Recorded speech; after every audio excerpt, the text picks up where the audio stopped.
My name is Father John Reynolds, and on October 14th, 2025, I was 42 years old, serving the parish of St. Jude's in a forgotten corner of Pennsylvania. You look at a man in a clerical collar, and you assume he has the answers, or at least a direct line to the one who does. But that morning, the air in the rectory felt like lead. It wasn't a spiritual crisis. It was something far more mundane and terrifying. My chest felt like it was being tightened by a cold, iron vice. I remember sitting at my small wooden desk, the same desk where I'd prepared 1,000 homilies, trying to focus on the flickering light of a single candle. I reached for my coffee, but my fingers wouldn't obey. They just twitched, hovering over the ceramic mug like pale spiders. The footage you see of a priest in a confessional, that was my life, 6 days a week. It's a cramped, suffocating space that smells of old wood, floor wax, and the stale breath of human regret. People think the confessional is about the penitent, but for the priest, it's an endurance test. You absorb the darkness of 100 lives until your own soul feels stained. That Tuesday, the humidity was stifling. I was sitting behind the screen, listening to an elderly woman murmur about her impatience with her grandchildren, when the first wave of true agony hit. It wasn't a sharp pain. It was a dull, crushing sensation that radiated from my sternum up into my jaw. I tried to take a breath, but my lungs felt like they were filled with wet sand. I leaned my forehead against the cool, latticed wood of the partition. I could see the silhouette of the woman on the other side, her hands clasped in a mimicry of my own. I wanted to tell her to stop, to call for help, but my voice was gone. I was staring at my own hands, locked together in a tight, white-knuckled grip. I looked down at the silver crucifix hanging around my neck, the metal catching a stray glint of light from the dim bulb overhead. I remember thinking, so this is how it ends. In the dark, listening to a stranger's laundry list of minor grievances. My vision began to narrow, the edges of the room fraying into a static-filled gray. The sound of the woman's voice became a distant drone, like a bee trapped in a jar, until finally, there was nothing but the sound of my own heart. Thudding erratically, like a dying engine, before it simply stopped. Clinical death isn't a transition. It's a sudden, violent eviction. One moment I was staring at the grain of the oak paneling in the booth, and the next, I was looking down at the top of my own head. It's a jarring, clinical perspective. I saw the thinning hair at my crown, the slight slump of my shoulders in the black cassock, and the way my hands had finally gone limp, sliding off my lap. From above, the confessional looked like a coffin stood on end. I watched as the elderly woman realized the silence had gone on too long. She tapped on the screen, her muffled voice asking, "Father? Father John, are you all right?" When I didn't respond, she stood up, her chair scraping harshly against the stone floor, a sound that vibrated through my non-physical being like a thunderclap. I wasn't floating in a tunnel of light. I was in the sanctuary of St. Jude's, but it was stripped of its comfort. The air was unnervingly still. I saw the paramedics arrive 6 minutes later, a young man with a buzz cut and a woman whose name tag read Sarah. I watched them haul my body out of that wooden box. My face was a terrifying shade of blue-gray, my mouth slightly agape. Sarah began chest compressions immediately. I could hear the rhythmic thump crack of my ribs yielding under her weight. It was a brutal, mechanical process. There was no dignity in it. I watched them tilt my head back, threading a plastic tube down my throat to force air into lungs that had already surrendered. The emergency room at Mercy General was a blur of fluorescent lights and the smell of industrial disinfectant. They called it a widowmaker heart attack, a total occlusion of the left anterior descending artery. I was lying on a gurney, surrounded by monitors that screamed in a steady, high-pitched flat line. I saw the doctor, a man who looked like he hadn't slept in 3 days, shake his head and check his watch. He was about to call the time. I felt a strange, detached pity for him. He was looking at a corpse, but I was standing in the corner of the room, noticing the way the linoleum floor was scuffed near the sink. I realized then that the physical world was just a thin veneer, a fragile sheet of glass about to shatter. The tension in the room was thick, not just from the medical crisis, but from a sense of impending arrival. The air began to vibrate with a frequency I felt in my very marrow, and suddenly, the hospital walls didn't matter anymore. The transition wasn't a flash of light. It was a deepening of the shadows until the hospital room simply folded away like a piece of paper. I found myself standing in a space that felt both infinite and intimate, like a cathedral built of nothing but silence. The cold, sterile smell of the ER was replaced by something grounded, the scent of rain on dry earth. I wasn't floating anymore. My feet felt the texture of a floor that wasn't there, a solidness that defied my clerical training. Then I saw him. He wasn't a glowing specter or a stained glass hallucination. He was sitting on a simple wooden bench, the kind you'd find in a park or a quiet garden. He wore a plain, dark tunic, and his hands, calloused and scarred, were resting loosely on his knees. He didn't look up immediately. He was looking at a small, smooth stone he held between his thumb and forefinger. When he finally raised his eyes to mine, the air in my non-existent lungs felt like it had been punched out of me. His eyes weren't just blue or brown.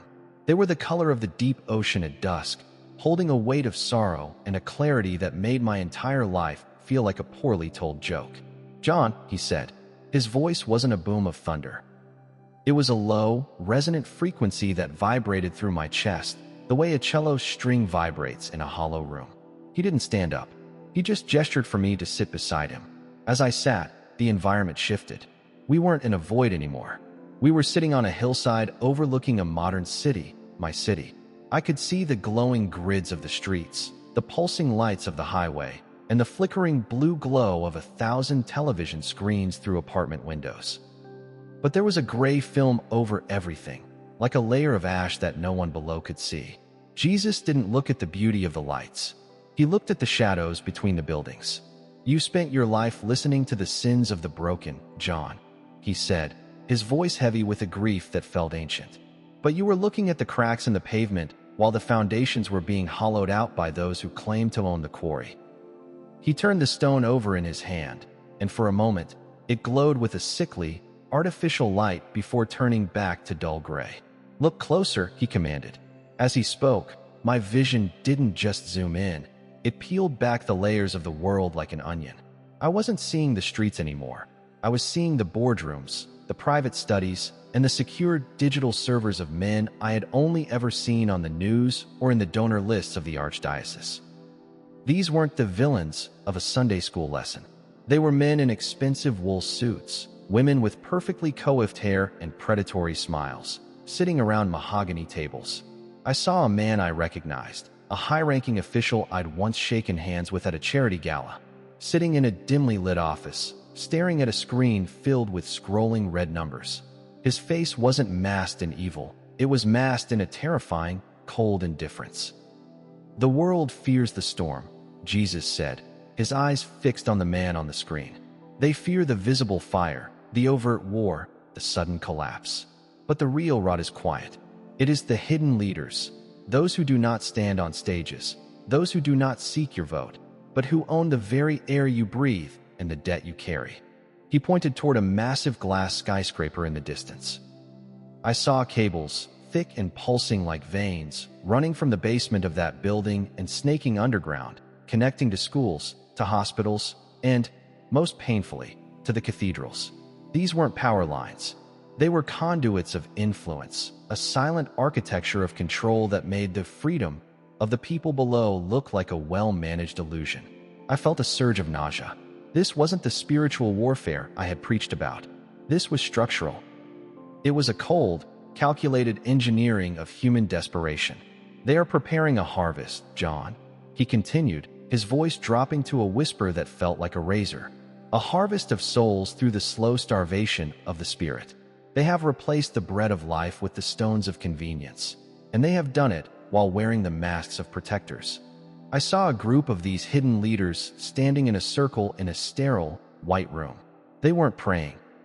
They were looking at a map of the world that was being partitioned into zones of utility. One of them looked directly toward where we were standing, and for a split second, I saw his eyes. They were empty, not just void of light, but void of the very spark that makes a human being. It was the look of a machine calculating a loss. The social tension I felt was unbearable. A crushing realization that the world I was about to return to was being steered by hands that had never felt the weight of a cross. The vision of the sterile room didn't fade. It bled into my own life. Jesus stood up from the bench, his movements slow and deliberate, and the hillside beneath us dissolved into the familiar, cramped interior of my rectory office. But it wasn't the office I remembered. The walls were translucent, and I could see through the plaster to the electrical wiring, which pulsed with that same sickly, artificial light I'd seen in the skyscraper. "You think your sanctuary is a fortress, John," he said, his voice echoing against the ghostly walls. "But the rot does not stop at the threshold of the church. It begins in the hearts of those who manage the tithes." Suddenly, I saw myself, not the me standing there in spirit, but the version of me from 3 weeks prior. I was sitting at my desk, looking at a legal document from the diocese. My younger brother, Mark, was sitting across from me. Mark is a contractor, a man with calloused hands and a mortgage he can barely breathe under. In the memory, his face was tight with a desperation I had ignored at the time. He was asking for a loan from my personal savings, money I had earmarked for the parish roof project, money that technically belonged to the institution but was sitting in an account I controlled. I watched my past self slide the paper back toward him, my expression one of practiced, clerical neutrality. "The funds are restricted, Mark," I heard myself say. "I have a responsibility to the collective." I saw the light go out in my brother's eyes, not a flash of anger, but a slow, cold realization that his own flesh and blood had chosen the institution over his survival. "You chose the machine," Jesus said, standing right behind the memory of me. He reached out and touched the phantom paper on the desk, and it turned into a handful of dry sand that poured through his fingers. "You followed the rules of the hidden leaders because they promised you stability. You traded the intimacy of a brother's need for the safety of a corporate structure." I felt a physical ache in my chest, a spiritual mirror of the heart attack. This was the personal fracture. I had always prided myself on my integrity, but here, in the clarity of the after, I saw it for what it was, a moral compromise disguised as stewardship. I had become a micromanager of the very system that was hollowing out the world. The silence between Mark and me in that memory was deafening, a chasm I had dug with my own hands. The rectory vanished, and we were standing in the middle of a crowded city square. It looked like Rittenhouse Square in Philadelphia, a place I'd walked 1,000 times. But the people were moving in slow motion, their faces blurred like long-exposure photographs. Only Jesus and I were in sharp focus. He turned to face me fully now, his presence expanding until he seemed to dwarf the surrounding buildings. "The title of the warning is simple, John, yet you struggle to speak it. The shepherds have become the silent partners of the wolves." He didn't use a metaphor. He pointed directly at a nearby church, then at a bank, then at a government building. "This is why the hidden leaders are rising," he explained, his voice stripping away every layer of my denial. "They move in the shadows of your compliance. Because the leaders you see, the politicians, the bishops, the celebrities, are merely the distraction. While the world argues over the puppets, the hidden ones are rewiring the very definition of what it means to be human. They are implementing a system of utility, where a soul is only worth what it can produce for the collective debt." I asked him, my voice trembling, what would change. He looked at the sky, which was darkening into a bruised purple. "By the year 2026, the masts will not just slip, they will be discarded. The hidden leaders will move into the light because they no longer fear the people. They have already captured the systems of sustenance, the food, the heat, the currency." He stepped closer, his face inches from mine. "What determines the outcome for a man is not his protest, but his refusal to be integrated. The warning is this: a time is coming, and is already here, where to buy, to sell, and to speak will require a signature of the soul to a master that is not me. This happens because those in power have realized that a fearful man is an easy man to own." He didn't offer a poetic hint. He stated it like a cold mathematical fact. "The church you serve has already begun the transition. They will tell you it is for the common good, for safety, for sustainability. But it is the language of the quarry, John. They are measuring the stones for a new tower." I looked around the square and saw the people beginning to glow with a faint, digital blue light, their movements becoming synchronized, mechanical. I realized with a jolt of terror that the outcome he spoke of was already being decided in the quiet choices of billions of people, including me. The city square didn't dissolve. It solidified into something much more terrifying.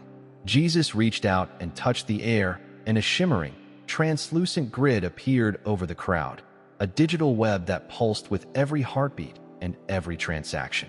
I saw a young woman sitting on a park bench, tapping her phone. Above her head, a numerical value flickered, a score, a rating of her utility. "This is the architecture of the new world," Jesus said, his voice vibrating with a sorrow that felt like a physical weight. "The hidden leaders have moved beyond gold and silver. They are now harvesting the very essence of human choice." He pointed to a man walking a dog. The man stopped at a kiosk to buy a bottle of water, but his wrist didn't just scan a code. It exchanged a piece of his history. "In the year 2026, he continued, looking directly at the grid, "the wall between the spirit and the machine will be breached. They will tell you it is for equity, for safety, and for the protection of the planet. But look at what they are truly doing." He gestured toward a massive bank building on the corner of the square. I saw through the stone walls into the server rooms, where lines of code were being rewritten to exclude those who did not align with the common narrative.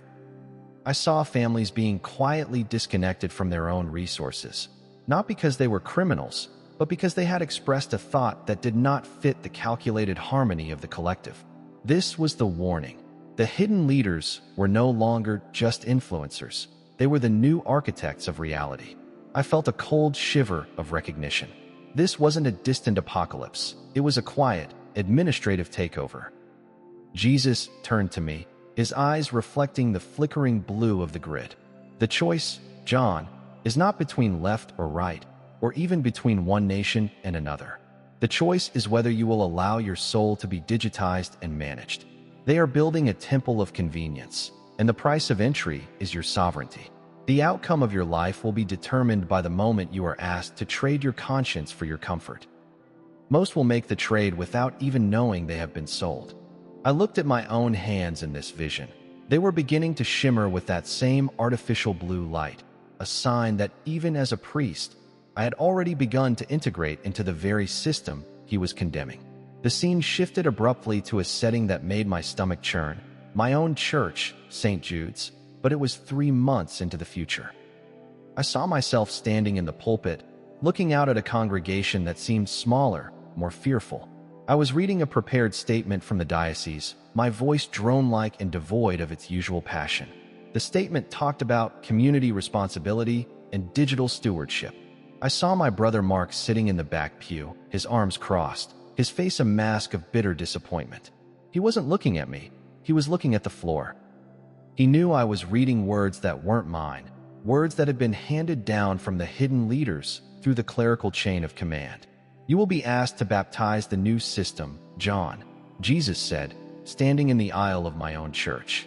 "They will ask you to tell your flock that this new way of living, this constant surveillance, this social credit, this managed existence, is the will of God for a broken world. And you will feel the pressure of your pension, the safety of your rectory, and the fear of the bishop's phone call." I watched the future me finish the sermon and step down. No one came to shake my hand. The air in the church was thick with a social tension that felt like an impending storm. The parishioners weren't looking for grace. They were looking for an escape, and I was offering them a map to a cage. This was the direct confrontation. "The warning is real because it is already inside you," Jesus whispered. "The hidden leaders don't need to arrest you if they can convince you to arrest yourself. They are using the institutions you love, the church, the schools, the family, to build their own kingdom. And if you do not speak the truth now, while you still have a voice, the day will come when the very stones of this building will cry out in your place." I felt a personal threat loom over me. A realization that if I returned to my body, I could not go back to my old life. I would have to choose between the safety of the institution and the truth of the spirit. The financial and social loss of my position wasn't just a possibility, it was the price of the warning. I looked at the crucifix on the wall behind the altar. It looked small, wooden, and ignored in the face of the massive, pulsing digital grid that was now visible even inside the sanctuary. The sanctuary of St. Jude's didn't just fade. It disintegrated into a singular, crushing moment of clarity. Jesus didn't move, but the space around us tightened until we were standing in a small, white room that looked like a modern bank vault, cold and clinical. On the wall was a screen displaying a ledger, not of sins, but of social utility assets. I saw my name. I saw my bank balance, my health records, my sermons, and a red line that tracked my compliance index. It was the most uncomfortable human moment of my existence, realizing that in the eyes of the hidden leaders, my entire life as a priest was being reduced to a data point in a grand, soulless experiment. "They are not coming with swords, John," Jesus said, his voice echoing off the metallic walls. "They are coming with convenience. They will offer a world where no child goes hungry, where no disease goes untreated, and where every conflict is managed by an algorithm of fairness. But the price is the image of God within you." He stepped toward the screen and touched the red line. It flickered. "The warning is this: by the end of 2026, the hidden leaders, the technocrats, the financiers, and the silent architects of the new global digital ID will move to consolidate the physical and the virtual. They will link your ability to exist in society to your willingness to silence your spirit. If you do not scream now, your voice will be digitally erased." I felt the moral compromise of my entire career. I had taught people to be good citizens, but I hadn't taught them how to be free men. I saw the faces of my parishioners flickering on the screen like discarded files. The direct answer to the title was laid bare. Jesus was warning that the hidden leaders were using the church as a psychological buffer to ease the population into a state of total tract dependency. "The outcome is determined by the remnant," he whispered. "Those who choose the wilderness of truth over the palace of the collective. You must tell them, the bread they offer is laced with the poison of ownership. To follow me will soon mean to be invisible to their systems." The white room began to vibrate, the high-pitched whine of a defibrillator charging somewhere in the distance. Jesus reached out and placed a hand on my chest, right where the iron vise had crushed me in the confessional. "Go back," he said, and for the first time, his voice carried a command that felt like it could shatter stars. "The warning is not for the dead, but for the dying who still think they are alive. You have one irreversible event waiting for you. When you see it, you will know the clock has started." The light in the room turned from clinical white to a blinding, solar gold, and then agony. The return to my body was like being slammed into a wall of broken glass. I felt the cold plastic of the intubation tube in my throat, the brutal pressure of the chest compressions, and the sudden, searing heat of the electrical shock through my ribs. My eyes flew open to the harsh LED lights of the ER. I heard a nurse scream, "We have a rhythm. He's back." But I couldn't speak. I could only stare at the ceiling, my heart thudding with a heavy, unnatural rhythm. I felt the weight of the silver crucifix against my skin, but it felt different now. Heavier, like a lead weight. As they wheeled me toward the ICU, my hand brushed against the side of the gurney. I looked down at my wrist. There, where the paramedics had strapped a plastic ID band, the skin was bruised in a strange, geometric pattern. 3 perfectly aligned dots that looked like a digital mark. My doctor, the one who had almost called my death, leaned over me. He wasn't smiling. He looked at the bruise on my wrist, then looked me dead in the eye with a cold, knowing neutrality that sent a chill through my soul. He didn't say, "Welcome back." He leaned in close and whispered, "We've updated your file, John.